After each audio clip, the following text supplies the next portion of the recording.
I just wanted to share I think it's common sense, but actually it may not be that common. And this was inspired by a recent conversation I had with somebody who's in the process of ending a romantic relationship. And I hope what I share is actually encouraging. I always want what I share to be encouraging. I don't ever want it to be discouraging. I want it to bring hope. I want it to inspire action, to inspire like good change. So basically, in the conversation I had with this person, they were telling me how they're going to end the relationship because of all these problems they were having with their significant other.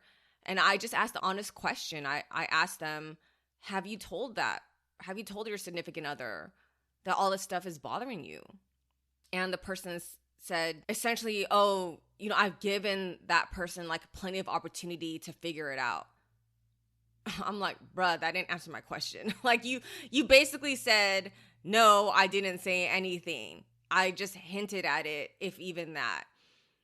Can I just say, I can't tell you how many times, like when someone's telling me their relationship problem, whether it's romantic or friendship wise, or even work wise, like the whole spectrum, literally almost 100% of the time when I ask them that genuinely honest question, have you told that person what is bothering you, what you feel, what you need?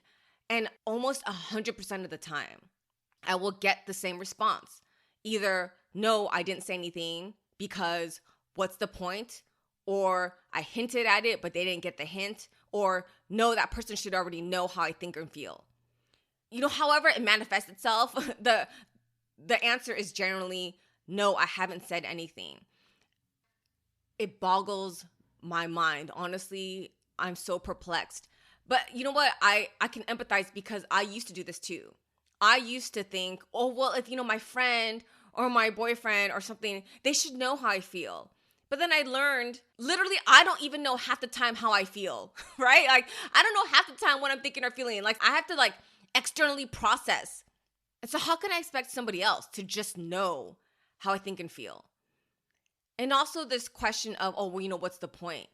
Well, the point is, if this person matters to you, if it's a relationship that matters to you, if you want to save and work on this friendship or this romantic relationship, whatever that relationship is, then that is the point. That's the point. The point is connection. The point is not just to get your point across and to be proven right or wrong. The point is connection. The point is vulnerability, and vulnerability can invite connection. Something I learned that was really helpful, I can't remember which source I read or heard this from. And it's that we teach people how to treat us. I tell them what I need or what matters to me, maybe how I was hurt. And in those expressions, in vocalizing those things, we teach people how to treat us. And that's a good thing. Again, nobody is a mind reader, especially when half the time I don't think we even know what we're thinking or feeling. And so it's so unfair to expect that from other people. And also learning to express what you need, what you want, what you hope for, what hurt. Yeah, there's a purpose to it. Again, it is a risk. It is vulnerability. And yes, there is a chance that if you express that deep thing or that thing that is personal to you, that yeah, maybe you'll get hurt. But again, if the relationship, if the person matters to you, then you guys will work through that. And that's part of the growth. That's part of the development of the relationship. That's part of how a relationship is dynamic and growing and changing. It's when you work through those difficulties, you work through, oh, I didn't see things that way, or I didn't know you felt that way. So yeah, my encouragement is for anybody listening to this, if you are in a relationship, again, it could be a friendship, a romantic relationship, just a relationship that matters to you. I just want to encourage you, it is important to learn how to express what you need and what matters to you. And vice versa, it's important for us to learn how to receive and to hear that from the other person. That's how you build a relationship. That's how it continues growing. That's how a relationship is strengthened. It's those connection points, those points of vulnerability, those points of intimacy, of getting to know someone in a deeper way. Yes, it's vulnerable. It's risky. Maybe it might invite further conflict, but it's working through those things that will strengthen a relationship.